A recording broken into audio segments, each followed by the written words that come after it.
নমস্কার, আমি মিতালি। পালা বদলের পর থেকেই তাসের ঘরের মতো ভেঙে পড়েছে তৃণমূল। যারা এতদিন মমতা বন্দ্যোপাধ্যায়কে ঘিরে রাখতেন, তারাই এখন নানা রকম দোষারোপ করে দূরত্ব বাড়িয়ে দিয়েছে শত যোজন। ফলে পরিষদীয় দলের রাজ ছাড়া হয়েছে তৃণমূল সুপ্রিমোর 28 জন সাংসদের মধ্যে 20 জন এসডিপিআই নামে একটি অচেনা পার্টির সঙ্গী হয়েছেন এনডিএ কে সমর্থন জানাতে। এদিকে কলকাতা পুরসভার মেয়র পদ থেকে ইস্তফা দিয়েছেন ফিরহাদ হাকিম।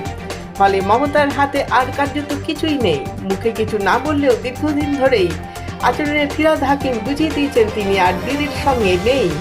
বৃহস্পতিবার জল্পনা অন্য মাত্রা পেয়েছে, কারণ রাজ্যপালের ভাষণের সময় দেখা গেল ফিরহাদের আসন নির্দিষ্ট হয়েছে ঋতুব্রত বন্দ্যোপাধ্যায় জাভেদ খানের সঙ্গে একই বেঞ্চে। অর্থাৎ তিনি যে ঋতুপন্থী তৃণমূলে তা বলার অপেক্ষা রাখে না। এরপরই শোনা যাচ্ছে ফিরহাদকেই পাবলিক অ্যাকাউন্টস কমিটির চেয়ারম্যান করা হতে পারে মমতা সঙ্গ চালার পুরস্কার হিসেবে। নমস্কার।